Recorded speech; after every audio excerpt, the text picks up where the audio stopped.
আচ্ছা, এই অঙ্কটা নাকি অনেকেরই বুঝতে সমস্যা হয়, ঠিক আছে। প্রথম আমারও সমস্যা হতো। আচ্ছা, তোমরা এবার ভিডিওটা দেখো, আশা করি বুঝতে সমস্যা হয় এই কথাটি আর তোমরা দ্বিতীয়বার বলবে না। দেখে নাও কী বলছে, একজন অসৎ ব্যবসায়ী ক্রেতা আর বিক্রেতা উভয়কেই 20% ভুল ওজন করে ঠকায়, তাহলে তার লাভ চেয়েছে। ওকে, প্রথমে আমি অঙ্কটা শর্টকাট নিয়মে বলে দিচ্ছি, ঠিক আছে। প্রথম শর্টকাট কি, শর্টকাট সূত্রটা হচ্ছে a plus B plus AB by 100। আচ্ছা, তোমরা বলবে এ কি আর বি কি।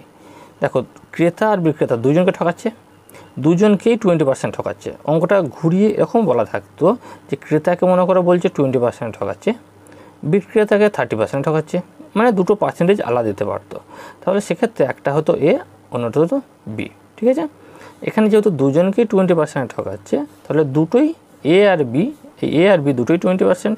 ওকে, তাহলে সূত্র জাস্ট ফেলে দাও, 20 প্লাস 20 প্লাস 20 ইন্টু 20 বাই 100, কেটে যাবে শূন্যগুলো। তাহলে 20 আর 20 এখানে হয়ে গেল 40, আর এখানে কত, 2 আর 2 গুণ করলে 4, তাহলে হয়ে গেল 44%। অ্যান্সার 44%, ঠিক আছে, অপশান সি। কিন্তু এটা তো গেলো শর্টকাট। অঙ্ক শর্টকাট শিখলে তো আর আমি অঙ্কের পদ্ধতি শিখবো না, ঠিক আছে, এতে আমার অঙ্কের কনসেপ্ট ক্লিয়ার হবে না।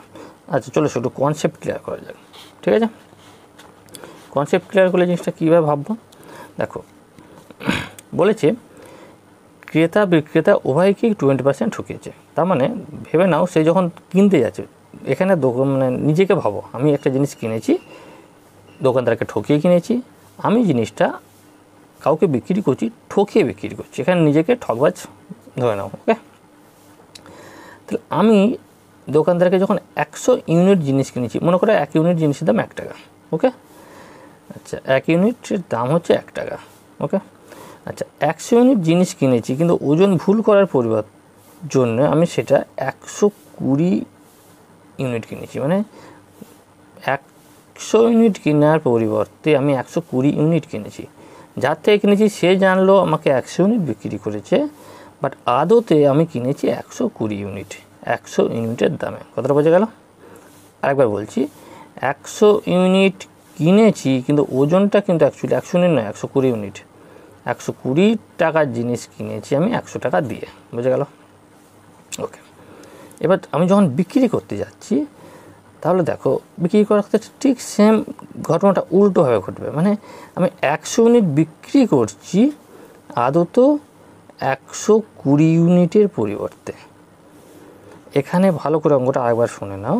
এখানে যে দোকান, যার থেকে আমি জিনিসটা কিনছি, সে জানলো আমি 100 ইউনিট বিক্রি করেছি, বাট আদত আমি তার থেকে নিয়ে নিলাম 120 ইউনিট।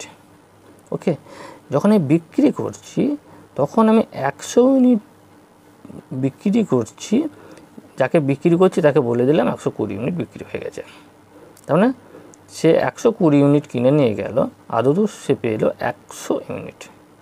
বোঝা যাচ্ছে কথাটা? তাহলে 120 ইউনিটের পরিবর্তে সে পাচ্ছে 100 ইউনিট, ঠিক আছে।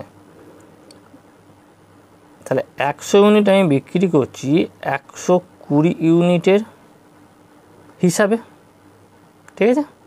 তাহলে 1 ইউনিট বিক্রি করছি কত, আমার কাছে মোট ছিল কত ইউনিট, 120 ইউনিট। তো ঠকিয়ে তো আমি 120 ইউনিট কিনে ফেলেছি, তাহলে আমার কাছে ছিল 120 ইউনিট।